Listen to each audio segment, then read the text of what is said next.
नमस्कार. गुरुज्ञान ज्योतिष क्लासमध्ये आणि मार्गदर्शनमध्ये मी स्वप्नील देशपांडे तुमच्या सर्वांचं पुन्हा एकदा सहर्ष स्वागत करत आहे.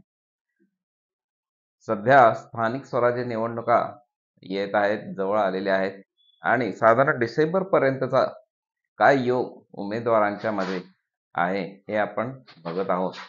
आणि आतापर्यंत आपण मेष राशीपासून ते धनु राशीपर्यंतचे योग सांगितलेले आहेत. आज आपण मकर, कुंभ आणि मीन या राशींना उमेदवारांना कसे जाणार आहे हे आपण बघायचं आहे. चालू ग्रहमान बघायचं आहे, त्यावरून अंदाज बांधायचे आहेत.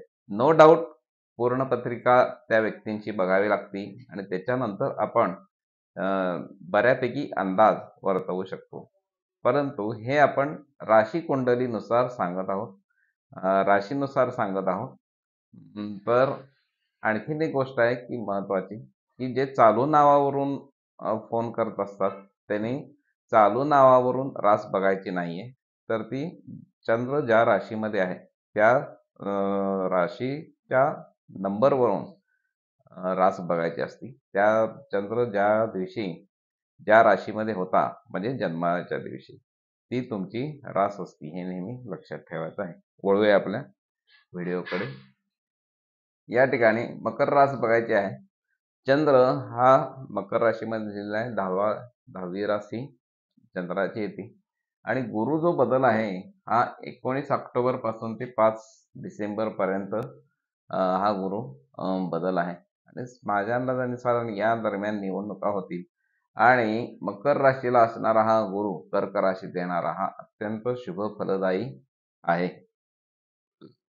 म्हणजे माझ्या दृष्टिकोनातून पॉझिटिव्ह आहे. मकर राशीच्या लोकांसाठी हा चांगल्या पद्धतीनं गुरु सपोर्ट तुम्हाला करेल, कारण 7वं स्थान राशी कुंडलीपासून हे प्रतिस्पर्ध्याचं असतं आणि अशा ठिकाणी गुरु असा हा ग्रह आलेला आहे. त्यामुळे तुम्हाला त्यांच्याकडून सुद्धा सपोर्ट मिळेल, मोठ्या लोकांकडून सपोर्ट मिळेल आणि राजकारणामध्ये सुद्धा तुम्हाला मदत मिळू शकते.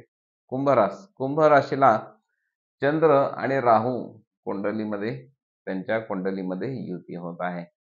आणि राहू हे आपल्याला माहिती आहे की बऱ्याच गोष्टी भौतिक सुखाच्या राहू ग्रह हा आपल्याला देत असतो आणि समोरून देत नाही तर टेबला खालून देत असतो, असा हा राहू आहे. तर जोपर्यंत 19 ऑक्टोबर पर्यंत हा गुरुग्रह हा मिथुन राशीमध्ये असणार आहे आणि तो चंद्र आणि गुरु यांचा नवपंचम योग या ठिकाणी होत आहे. म्हणजे जोपर्यंत 19 ऑक्टोबर पर्यंत हा गुरु पंचम स्थानामध्ये असणार आहे आणि तो शुभ फलदायी असा हा गुरु असणार आहे. थोडासा नंतर तो 6व्या स्थानामध्ये गेल्यानंतर थोडासा तो अनिष्ट होत आहे. त्यामुळे थोडा राजकारणामध्ये थोडा त्रास होण्याची आणि अपेक्षेपेक्षा कमी मतं मिळण्याची या ठिकाणी संभावना जास्त आहे. मीन राशीला या ठिकाणी चंद्र आणि शनी युती होत आहे. मीन राशीला सध्या 7.5 चालू आहे, त्यामुळे कोणत्याही गोष्ट डोळे झाकून करायची नाहीये. 7.5 असणाऱ्या लोकांनी प्रत्येक पाऊल सांभाळून टाकायचं आहे.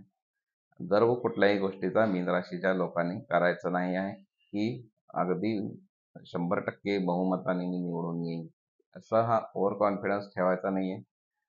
संपूर्ण गोष्टीची काळजी घेऊन मीन राशीच्या लोकांनी निवडणूक लढवायची आहे, म्हणजे जे उमेदवार उभे राहिलेले आहे.